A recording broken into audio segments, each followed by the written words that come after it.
gotta focus on yourself, on your faith, on your dreams, on your mind, on your health, yeah. You gotta work, never tell, keep your head down, find what you love and excel, yeah.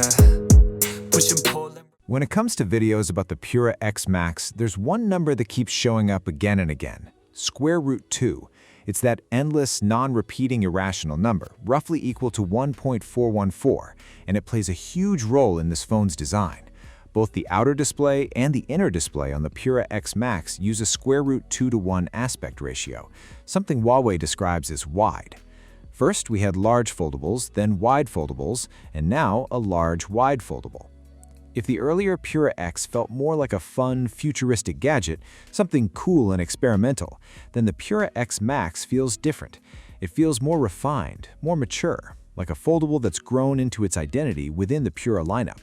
It targets a slightly different crowd, much like how the Mate X7 fits into Huawei's broader foldable family. But the big question is, how does it actually perform in real-world use? A quick shout out to my tech partner from China for sharing this video. A big thank you for making this possible. Hey everyone, it's Maiky from techmaiky. If you love staying updated with the latest gadgets, make sure to subscribe and hit the notification bell so you never miss out our exciting tech content. To understand the Pura X Max properly, we need to start with paper. Specifically, paper with a square root 2:1 ratio, like A4 paper. This shape has a fascinating property. When you fold it in half, it keeps exactly the same proportions as before. Fold it once, twice, again, and again, it always preserves that same square root 2:1 ratio. That's why this format works across every size, from full sheets down to half, quarter, and even much smaller print sizes. It's also why so many books in the Chinese market follow this format. And in the foldable phone world, the Pura X Max is still the only device built around this idea. So today we're taking a deeper look at this unusual new foldable design and at why this suddenly popular square root 2:1 ratio might be more important than it seems. The story actually goes back thousands of years. Around 380 BC, Plato recorded a discussion in Meno. In that story, he asked a young worker how you could double the area of a square. After going through the problem, the answer was surprisingly elegant. Draw 4 equal squares, divide them diagonally, and the tilted square formed in the center ends up with exactly twice the area of the original.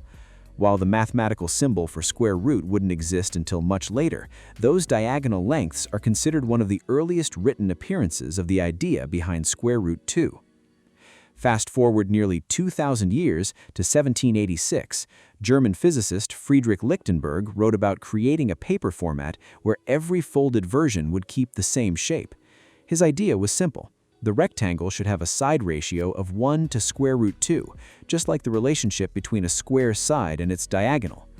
Then, 136 years later, in 1922, German engineers officially turned that concept into the DIN 476 paper standard. That's the system that gave us A-series paper sizes, like A4. This square root 2:1 proportion is often called the silver ratio, often compared with the golden ratio. But while the golden ratio is usually associated with beauty, balance, and visual harmony, the silver ratio feels more practical. It's about function, scale, and efficiency. Before digital reading became common, books with a square root 2 proportion were probably the most widespread portable reading format in human life. And if you look around today, most screen ratios are also shaped by mass production and media habits. Traditional 135 film and full-frame digital cameras use 3:2. HD TV and most online video content use 16:9. Smartphone cameras, digital medium format photography, and vertical social images on platforms like Xiaohongshu commonly use 4:3. And of course, there's the classic 1:1 square format we still associate with early Instagram. So, with all these different content formats, one question naturally comes up. Which screen gives you the smallest black borders? Traditional candy bar phones are easy to use vertically, but once you rotate them horizontally, they feel overly long. Traditional foldables often have the opposite issue. The outer display is too narrow, while the inner display, which is close to 1:1, can feel too square for many types of content. The Pura X Max tries to solve that problem differently. With its square root 2:1 display ratio, it handles all these different formats with surprisingly little unused space. Whether you're viewing video, photos, reading, or browsing, the screen adapts in a way that feels much more balanced overall, making better use of the display no matter what you're looking at. Before we continue, I want to add one quick point here. In theory, the display ratio with the smallest possible black borders is actually 3:2, but there's a trade-off. If the inner screen uses a 3:2 ratio, then the outer screen ends up at 4:3, which can feel either too square or just a little too short in daily use. Now, let's go back to reading. Unlike photos or videos, text doesn't really have a fixed aspect ratio because ebooks automatically reflow and wrap to fit the display. But throughout the long history of publishing, people have figured out some useful rules about what feels best for reading. In Chapter 7 of Jan C. Schizel's The Walk of Books, popular books are divided into two main types. One is the larger format, designed for serious reading on a desk or table.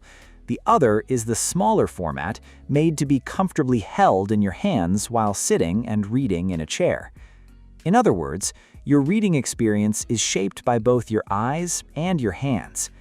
Schizel also mentioned that when a book is placed on a table, the ideal reading angle is around 65 degrees, instead of forcing the reader to bend down toward the page. And when holding a book in hand, the ideal distance between the eyes and the page is about the width of 2 lambs.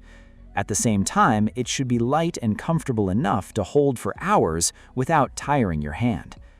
According to his theory, the ideal book size is slightly smaller than an 80% folded book, and interestingly, that size is very close to the Huawei Pura X Max. Now, there's also a key difference between the Pura X and the Pura X Max in how they open. The Pura X unfolds into a portrait-first experience, while the Pura X Max naturally opens into landscape mode by default. That landscape orientation is fantastic for watching videos, but for reading, it's not always ideal.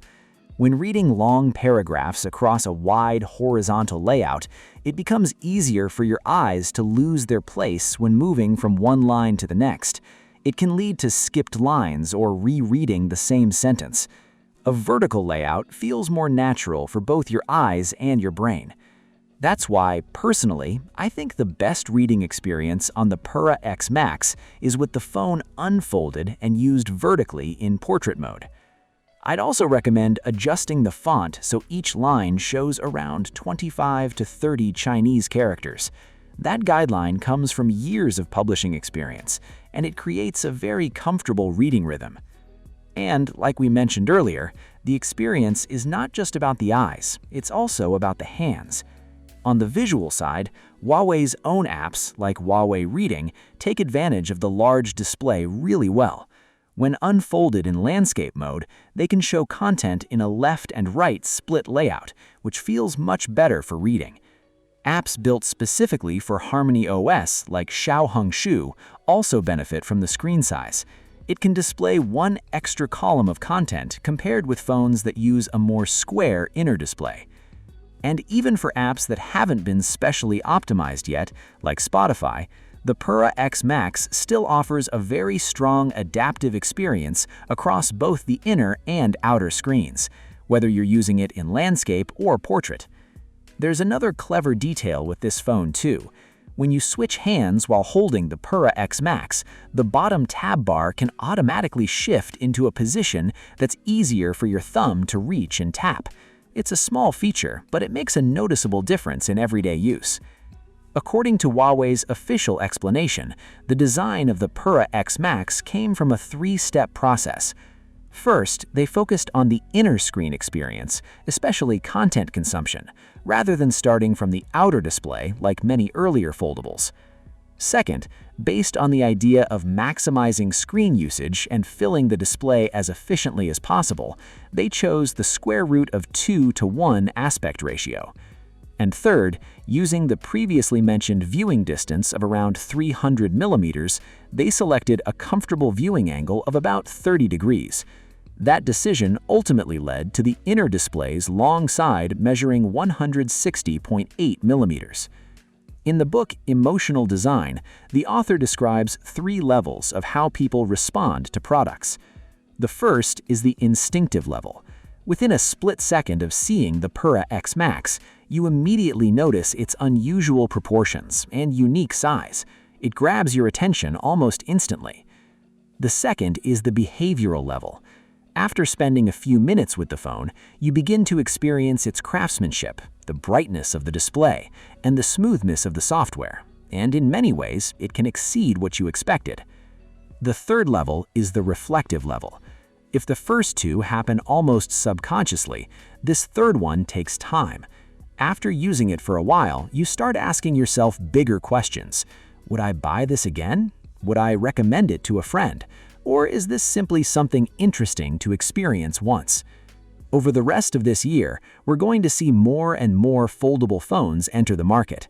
And when that happens, we'll be able to look back and ask ourselves whether the Pura X Max has truly earned its place on that third level.